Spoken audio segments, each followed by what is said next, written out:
வணக்கம். துலாம் ராசி நேர்களுக்கான 2026 ஜூன் மாத ராசி பலன்கள் பத்தின ஒரு முழுமையான அலசலுக்கு உங்களை வரவேற்கிறேன். சோர்ஸ் டேட்டால இருக்கிற விஷயங்களை நம்ம ரொம்ப ஆழமாவும் அதே சமயம் ஈஸியாவும் புரிஞ்சுக்க போறோம்.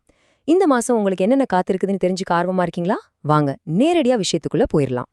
நம்மளோட இந்த அலசல நாம 6 முக்கிய பகுதிகளா பிரிச்சிருக்கோம்.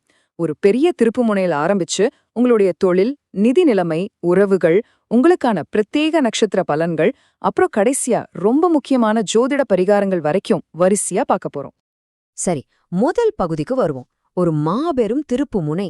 இந்த மாசம் ஏன் உங்களுக்கு அவ்வளோ முக்கியம்னு இப்ப பார்க்கலாம். ஜோதிடரோட கணிப்புப்படி பாத்தீங்கன்னா இந்த ஜூன் மாசத்துல நடக்கிற கிரகப் பெயர்ச்சிகள் எல்லாமே ரொம்ப ரொம்ப முக்கியமானதுங்க. குறிப்பா ஜூன் 1ஆம் தேதியிலிருந்து 10ஆம் இடமான தொழில் ஸ்தானத்துல குரு பகவான் உச்சமடைகிறாரு.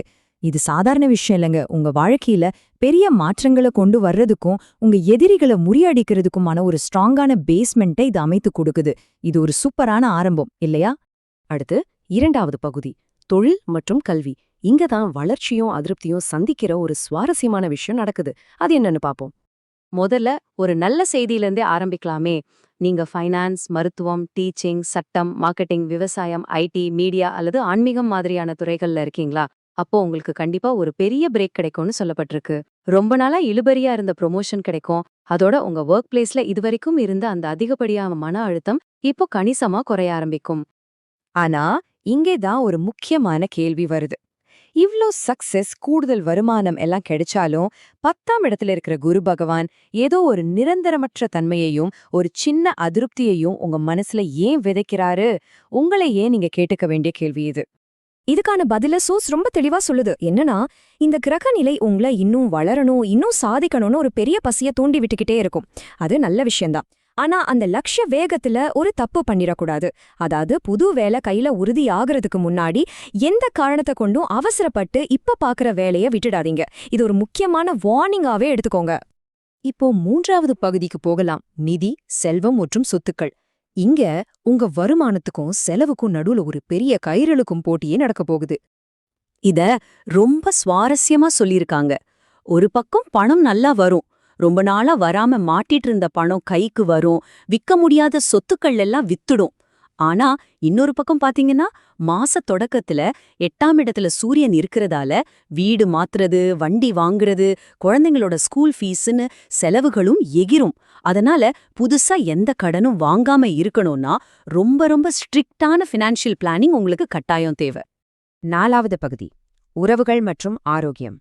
பழைய வலிகள் நீங்கி புதுசா வரக்கூடிய சின்ன சின்ன சலசலப்புகளை எப்படி சமாளிக்கிறதுன்னு பார்க்கலாம். ஹெல்த்தை பொறுத்த வரைக்கும் இது ஒரு சூப்பரான அப்டேட்டுங்க.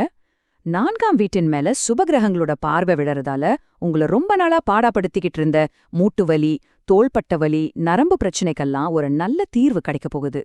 அது மட்டும் இல்லாம உங்க அம்மாவோட உடல்நிலையும் நல்லா இம்ப்ரூவ் ஆகும். ஆனா உங்க அப்பாவோட ஹெல்த்ல கொஞ்சம் எக்ஸ்ட்ரா கவனம் எடுத்துக்கிறது நல்லது. ஆனா கொஞ்சம் கவனமா இருக்க வேண்டிய விஷயமும் ஒன்னு இருக்கு. ஜூன் 20ஆம் தேதி வரைக்கும் 7ஆம் வீட்ல செவ்வாய் இருக்கிறதால ஃபேமிலிக்குள்ள சின்ன சின்ன வாக்குவாதங்கள் வர வாய்ப்பிருக்கு. எப்பவுமே உங்களுக்கு சப்போர்ட்டா இருக்கிற உங்க லைஃப் பார்ட்னர் கிட்ட கொஞ்சம் விட்டு கொடுத்து போங்க. அதே மாதிரி உங்களுக்கு டென்ஷன் கொடுக்கற அப்பா வழி அல்லது கூட பிறந்த உறவுகள்ட்ட இருந்து கொஞ்சம் தள்ளியே இருங்க. சில நேரங்கள்ல சைலண்டா இருக்கிறது தான் பெஸ்ட் மெடிசன் இல்லையா? சரி, இப்போ 5வது பகுதிக்கு வந்தாச்சு. நட்சத்திரங்களுக்கான பிரத்யேக பலன்கள். சித்திரை, சுவாதி, விசாகம் இந்த 3 நட்சத்திரக்காரர்களுக்கும் என்னென்ன காத்திருக்குன்னு பார்க்கலாம். பொதுவான பலன்களை தாண்டி சோர்ஸ்ல ஒவ்வொரு நட்சத்திரத்துக்கும் ரொம்ப ஸ்பெசிஃபிக்கா சொல்லிருக்காங்க. சித்திரை நட்சத்திரக்காரங்களுக்கு வருமானம் நல்லா இருந்தாலும் 3வது மனுஷங்களோட தலையீட்டால கணவன் மனைவிக்குள்ள சில சலசலப்புகள் வரலாம். சுவாதி நட்சத்திரக்காரங்களுக்கு ஒரு லக் இருக்கு. அதாவது இழந்த பணத்தை மீட்பாங்க, குழந்தை பாக்கியத்துக்கான வாய்ப்புகளும் அமையும். விசாக நட்சத்திரக்காரங்கள் பாத்தீங்கன்னா அவங்க துணையோட ரொம்ப நல்ல அண்டர்ஸ்டாண்டிங்ல இருப்பாங்க. ஆனா பழைய கடனை அடைக்க புதுசா கடன் வாங்க வேண்டிய ஒரு சுழல்ல மாட்டிக்க வாய்ப்பு இருக்கு. கொஞ்சம் உஷாரா இருந்துக்கோங்க.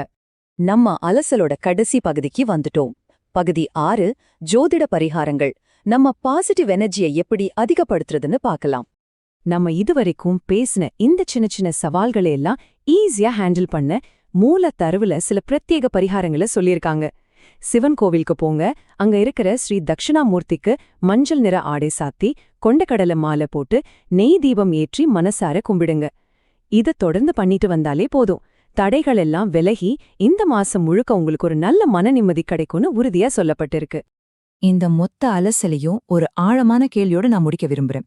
யோசிச்சு பாருங்க, இந்த ஜூன் மாசம் உங்கள அடுத்த கட்டத்துக்கு கொண்டு போற ஒரு மிகப்பெரிய திருப்புமுனையா இருந்து, அதே நேரத்துல இன்னும் சாதிக்கணுங்கிற ஒரு பசியும் உங்களுக்குள்ள ஏற்படுத்துதுன்னா, அந்த எனர்ஜிய, அந்த உந்துதல உங்களுடைய சொந்த வளர்ச்சிக்காகவும் புது புது திறன்களை கத்துக்கிறதுக்காகவும் நீங்க எப்படி பயன்படுத்த போறீங்க? இது உங்களுக்கான நேரம். இந்த கேள்வியோட நான் விடை பெறேன். அடுத்த ஒரு சுவாரஸ்யமான அலசலோட உங்களை சந்திக்கிறேன்.